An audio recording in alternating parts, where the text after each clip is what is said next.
আপনার অসংখ্য গান আমাদের মন চুরি করেছে, প্রেমিকদের আত্মবিশ্বাসী করেছে। এই যেমন মিস লঙ্কা সিনেমার সেই কালজয়ী গান চুরি করেছো আমার মনটা, এই গানটার নেপথ্যের যে গল্প, সেই গল্পটা আজকে জানতে চাই। এটা জয়েন্ট ভেঞ্চার ছবিটা, পাকিস্তান এবং বাংলাদেশ, এটা জয়েন্ট ভেঞ্চার। এখানে প্রযোজক ছিলেন মধুমিতা মুভিজ, সুরকার আমি যদি ভুল না করি এটা পাকিস্তানের একজন সুরকার, কিন্তু এখানে যেহেতু একজনকে দিতে হবে, গোলাম হোসেন লাডু বলে একজন রায়, আশরাফ একজন সুরকার, এটা পাকিস্তানে সুর করেছিলেন। এবং গীতিকার ছিলেন এই ভদ্রলোক টেলিভিশনে চাকরি করতেন, মুসা আহমেদ। আচ্ছা। তো এটা নায়ক ছিলেন ফয়সাল আর ববিতা, নায়িকা ববিতা। তো ফয়সাল হলো আমাদের নাদিম বলে একজন নায়ক ছিলেন তখন পাকিস্তানে, তার ছেলে, দুই ছেলের এক ছেলের ফয়সাল অভিনয় করেছিল।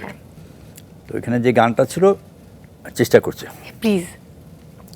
চুরি করেছো আমার মনটা, চুরি করেছো আমার মনটা, হায় রে হায় মিস লঙ্কা, ঝড়ো হাওয়া যেন যৌবনটা, ঝড়ো হাওয়া যেন যৌবনটা, হায় রে হায় মিস লঙ্কা, চুরি করেছো আমার মনটা, হায় রে হায় মিস লঙ্কা।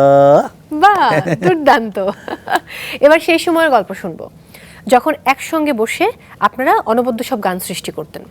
কখনো হয়তো ডক্টর মোহাম্মদ মনিরুজ্জামান গান লিখতেন, পাশে বসে শ্রদ্ধেয় আলী হোসেন সুর করতেন, আপনার উচ্চারণে ভুলগুলো ধরিয়ে দিতেন।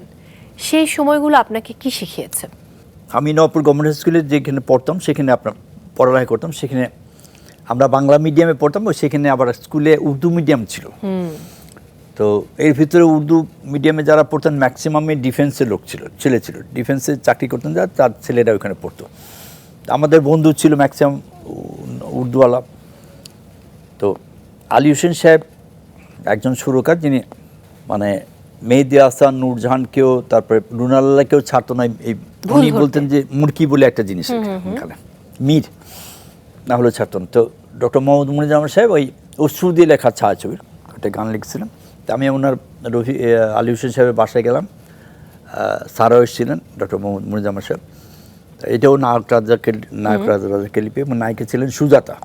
গানের কথাটা আরও কমপ্লিকেটেড ছিল। তো স্যার ওই আস্তে আস্তে আমাকে বলতো, তোমার বাবা বাংলার শিক্ষক, তুমি ভালো মতো। আমাকে স্যার, আমার তো 8 ঘন্টা আমি উর্দু শুনি, তো কী করবো। তো যাই হোক, সেই গানটা পরে সাংঘাতিক জনপ্রিয়তা পেয়েছিল। ওইটা গানটা ছিল, ও দুটি নয়নে স্বপনে চয়নে নিজেরে যে ভুলে যায়, তুলনা খুঁজে না পায়, আজ মন রাখা হলো দায়, হায় রে আজ মন রাখা হলো দায়।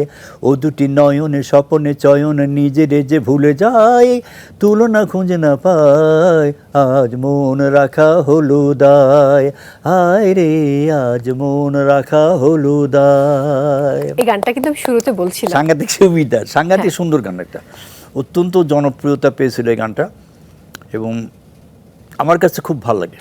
এবং এখানে সাবিনার একটা গান ছিল অশ্রু দিয়ে লেখা, মানে ওখানে ছবির নামটাই বলা আছে।